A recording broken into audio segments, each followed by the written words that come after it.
كيف تطلع فيه.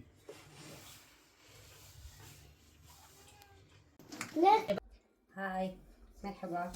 هلا المعترف عليه نحن عنا بسوريا انه اغلى شيء هي المبرومة، صح ولا لا؟ كتير غالية، يعني الكيلو تبعها كتير غالي بصراحة، فلهيك انا قررت اعملها اليوم بالبيت. هون في منها بألمانيا بس مو طيبة، يعني بتحسوها مثل كأنها كتير قديمة، لهيك انا حتى ما بشتريها، فلهيك قررت اليوم اعملها انا وياكم. عندي هون عجينة كنافة، او فيكم تجيبوا انتو شعيرية باكستانية بتجي محمصة شوي. هلا رح احط عليها معلقتين 3 سمنة، لا معلقتين لانه الكمية نص العلبة حطيت انا، يعني نص العلبة الجاهزة اللي بتجي حطيت نصها هون، رح احط لها معلقتين سمنة وضل قلب فيها لحتى تاخد لون. وإسا في خطوة اللي يجيبوا حليب محلى مكثف نسلة، هاي العلبة الكبيرة، بس تستوي رح احطهم فوق كمان وقلبهم مع بعض. بس قبل ما بلش فيها انا امبارح سويت الفستق الحلبي، حطيته شوي على الغاز، حمصته شوي وحطيت له فوقه شوية عسل، ولفيتهم اول شي برقة زبدة وبعدين حطيت لهم سلوفاني. رح افتحها وارجيكم اياها. شوفوها، انا حمصتها شوي على الغاز ولفيتها بورقة زبدة وبعدين ورقة سلوفان، حطيتها 5 دقايق بالثلاجة وبعدين حطيتها بالبراد، وبهذا الشكل صارت عندي. هلا رح سوي الشعيرية ولفها انا وياكم سوا. يلا هاي النسلة اللي قلت لكم بدي اياها. هلا شوفوا انا حطيت هون معلقتين سمنة ورح ضل اقلب لحتى تحمر. طبعا انا مقطعتها ناعم، انتو فيكم باي شكل بتحبوه فيكم بتساووا، بس هلا هي بس نحط لها النسله الحليب المكثف المحلى، بس نحط لها اياها هي رح تعقد مع بعضها مثل الفستق الحلبي اللي عملته، حطينا له عسل قام كمش مع بعض. هلا شوفوا لونه هون اسا بدها يعني لحتى يصير لونه كتير غامق، بعدين بعدين بحط الحليب المكثف وكمان بقلبهم شوي بطفي الغاز تحته. هلا رح ورجيكم بس تحمر ايمت بنزل في عليها الحليب المكثف. هلا لبين ما تصير عندي هاي، ما حبيت اقعد ولا شيء بصراحه لانه هاي جوزي ما بحبها، بحب اي شيء قشطه. فالنص الثاني انا كمان فرمته ناعم وحاطه هون معلقتين سمنه رح ذوبون بالميكروويف، وعملت هون جبنه الموتزاريلا الحلوه ما فيها ملح طبعا، وحطيت هون بس معلقه واحده قشطه، وبدي احط لها كمان شويه حليب مكثف محلى للجبنه. هلا اول شي رح دوب السمنه وادعك الكنافه فيها. هلا هون دوبت عندي السمنه وحطيت معلقه واحده بقلب الصينيه ودهنت الصينيه فيها. هلا رح نزل السمنه فوق الشعيريه. هلا الزبديه عندي كتير سخنه تبع السمنه، لهيك رح فضي شوي بالمعلقه منها لبين ما تبرد. هلا بخبركم اذا استهلكت المعلقتين كاملين ولا اقل، رح فضي الكميه وارجع لكم. شوفوا انا استهلكت الكميه السمنه كلياتها مع هذا هيك شوي صغير دهنتهم بالصينيه. هلا قدامكم رح ادعكها ورجيكم كيف مشان تتغلغل كلياتها بالسمنه بهذا الشكل.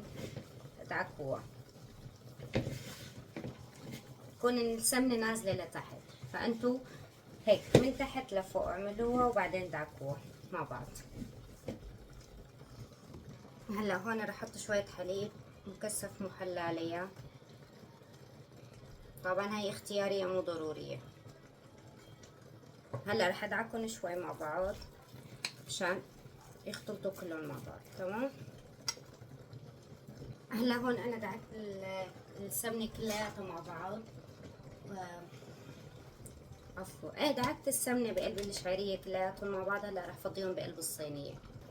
قلت لكم انا لا بستخدم، بس انا موجود هذا الفيديو على قناتي على اليوتيوب، بس اللي ما بيقدر، اللي كتير منشط على الفيسبوك كمان بيقدر يعملها هي على الفيسبوك. هلا انا دهنت الصينية سمنة وراح فضي فيها شوية شعرية، هي صينية صغيرة لاني انا عاملة نص كمية، نص مع فستق الحلبي مبرومة ونص كنافة. شوفوا بهذا الشكل. هلا راح اوزعه بالصينية وراح اكبسها بايدي، مو يعني هيك راح اكبسها، اضغط عليها بايدي بس. هون انا كبستها كلياتها، سويت اكلة حلو ونظفت البيت واسهل عندكن هي ما صارت، فمنيح لي ما ضيعت وقت على الفاضي يعني. وهي جنبي انا عم حرك فيها كل شوي، بدي اياها لونها كتير غامق يكون بصراحة. فهلا رح نزل القشطة فوقها. انتو فيكم تحطوا فستق حلبي بالنص او على الوش، هذا الشي بيرجع لكم. هلا انا رح فضي كمية الجبنة والقشطة كلها وافردها وارجيكم اياها. هلا فردتها انا هيك بس ما وصلتها على الاخير لانه الجبنة رح تدوب بهي الطريقة.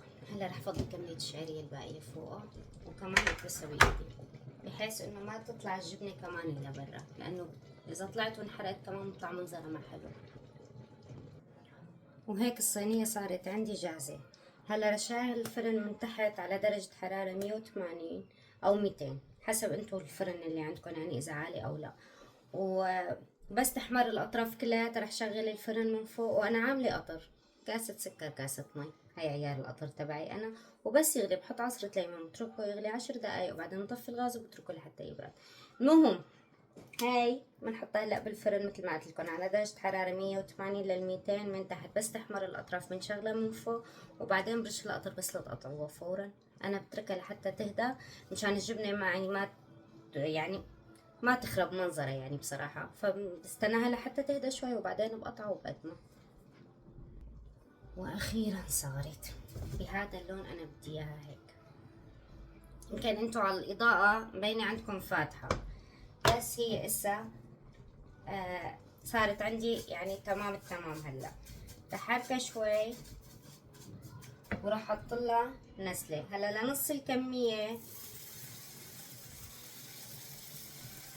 ما رح احط علبه كامله اكيد، فانا هلا رح احركها شوي وبعدين رح افردها على ورقه زبده. هلا شوفوا انا فردت ورقه زبده هون، رح فضيهم فوقها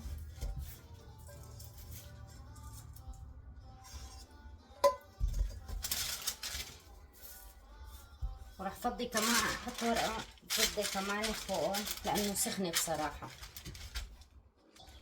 وراح افردها انا وياكم.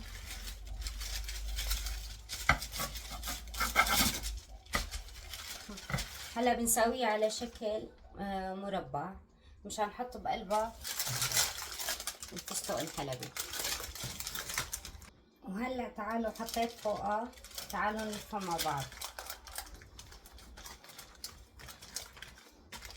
بهي الطريقة. مع كل هاي تكبسوها. على فكرة فيكم تحطوا لها جوز كمان بدل الفستق الحلبي، كمان بتطلع طيبة.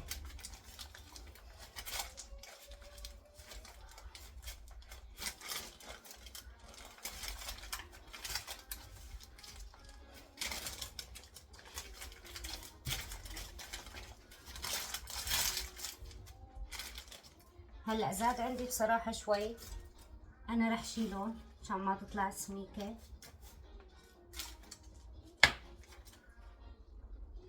انا شلت الكمية اللي زايدة اللي عندي.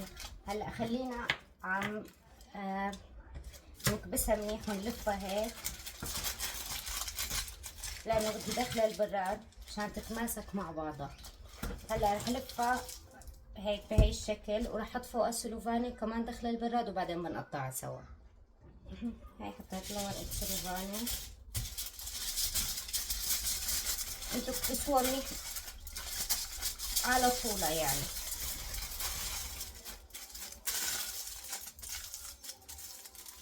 صارت عندي رول، يا حطوها بالفريزر شغلة 5 دقايق او اتركوها بالبراد على مهلة بس لحتى تبرد وبعدين بنقطعها سوا. اخترعت طريقة مشان ما كبن لهدول، وهسه زاد عندي شوي فستق حليب. تعالوا نعمل انا وياكم عش البلبل نفس الطريقة يعني. هي هلا انتو انا عملتها دويرة وبعدين صرت فتحة مثل قرص الكبة، عملوها هيك. وهي اللي مو جاي عباله يعني ياكل قطعة كتير كبيرة بياكل قطعة كتير صغيرة بهي الطريقة، ودخلوا بقلب الفستق الحلبي. شوفوا ما احلاها. ونصفهم بالصحن. رح اورجيكم كيف بدي اعمل واحدة تانية.